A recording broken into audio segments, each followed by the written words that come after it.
전통시대의 목욕, 전통시대 서양의 목욕. 고대 로마인들은 발달된 수리시설을 통해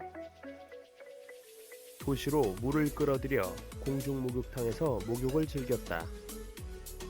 하지만 중세 유럽이 도래하고 종교가 사회를 지배하기 시작하자 관념화되고 보수화되며 폐쇄적인 농경사회로 고착되어 버리더니 희한하게 목욕 문화가 사라져버리게 된다. 예수님은 나병 환자 죽은 시체도 거리낌 없이 만지셨음. 음식을 먹을 때 손을 씻는 것도 위선이라고 말씀하셨음.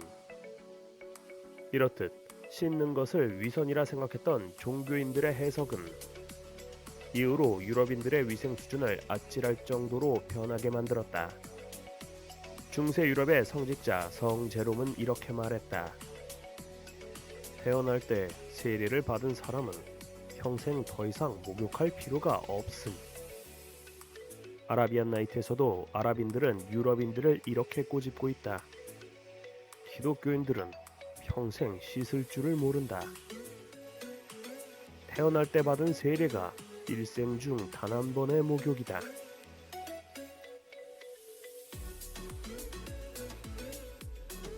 흑사병이 창궐할 때 유럽 의사들의 처방은 이러했다. 목욕을 하면 모공을 통해 오염된 물이 몸속으로 들어오게 된다. 건강하게 살고 싶으면 절대 몸에 해로운 목욕은 하지 말라. 심지어 목욕물에 떠다니는 정자 때문에 임신할지도 모른다는 괴담까지 떠돌며 여인의 경우 목욕을 더더욱 삼가야 했다. 근대에 와서도 이런 습관은 쉽게 고쳐지지 않았으니 17세기 독일화가 네처가 그린 귀부인의 그림에는 상류층 귀족이 아들의 머리에서 이와 벼룩을 찾고 있는 모습이 그려져 있다. 18세기 프랑스의 팔라틴 공주는 8월의 어느 더운 날 먼지가 나는 도로를 오랫동안 마차를 타고 달려 얼굴에 먼지가 너무 많이 묻어서 어쩔 수 없이 세면을 했다고 투덜댈 정도였다. 오늘은 어쩔 수 없이 세면을 해야만 했어요. 투덜투덜. 상황이 이러했으니 당시 유럽인들의 채취란 말할 것도 없었다. 1576년 이탈리아의 음악가 카르다누스는 이렇게 말했다.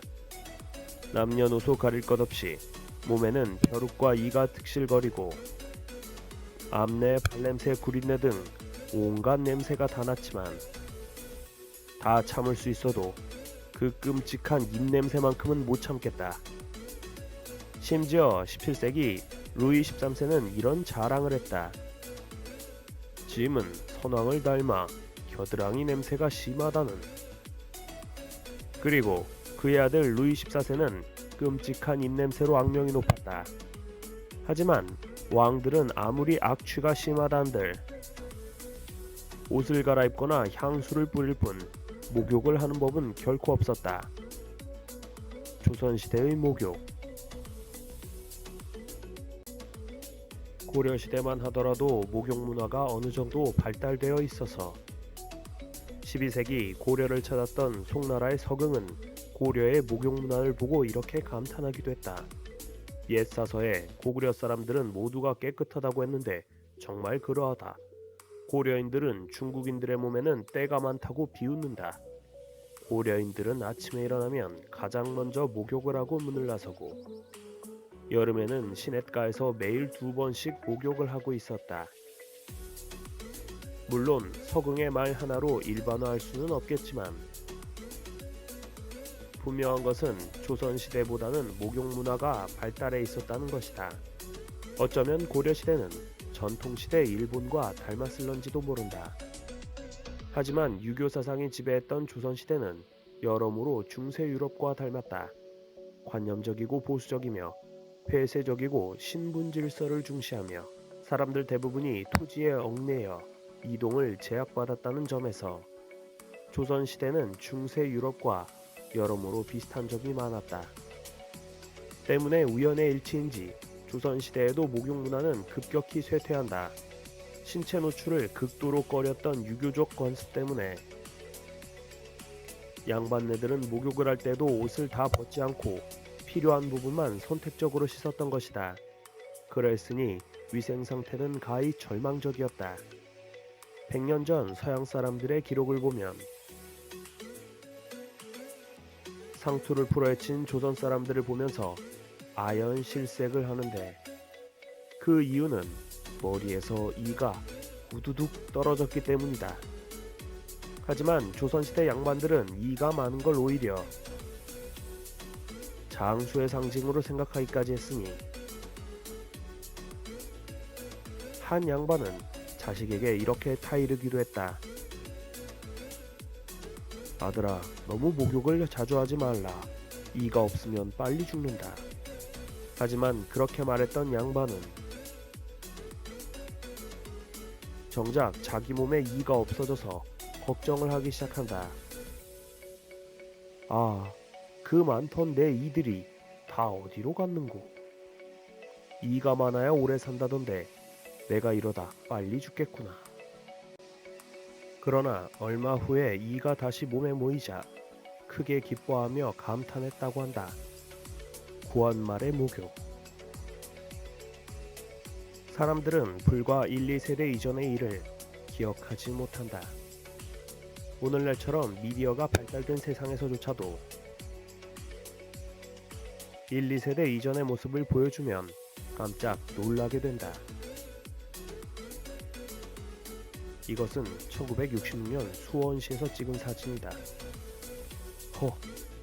우리가 저렇게 살았었나?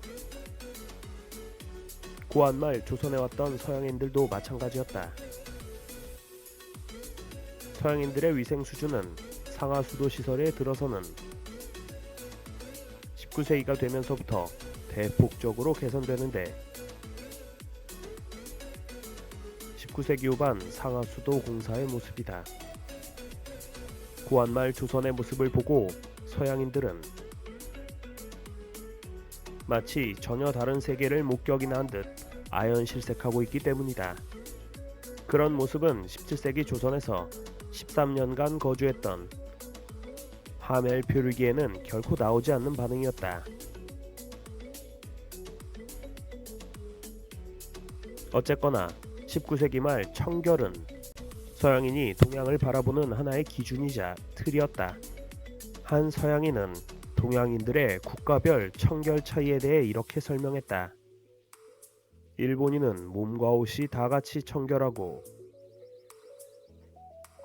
조선인은 옷의 청결함은 고집하면서 몸에는 관심이 없는 반면 중국인들은 둘 다 관심이 없다.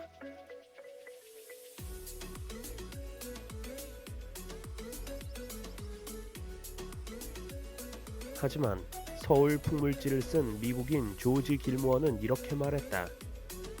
한 영국인은 조선에서 가장 깨끗하다는 사람이 그가 여지껏 본 가장 더러운 사람이었다고 말한다. 조선인을 한 명만 본 것이다. 1891년 제물포에 입국한 영국 군인들은 이렇게 말했다.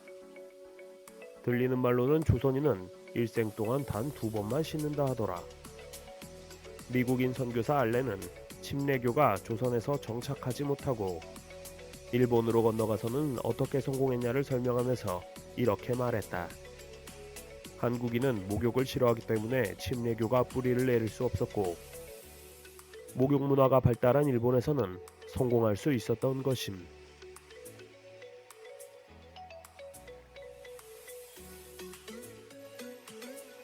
하지만 본시 청결함을 싫어하는 사람이 어디 있겠는가?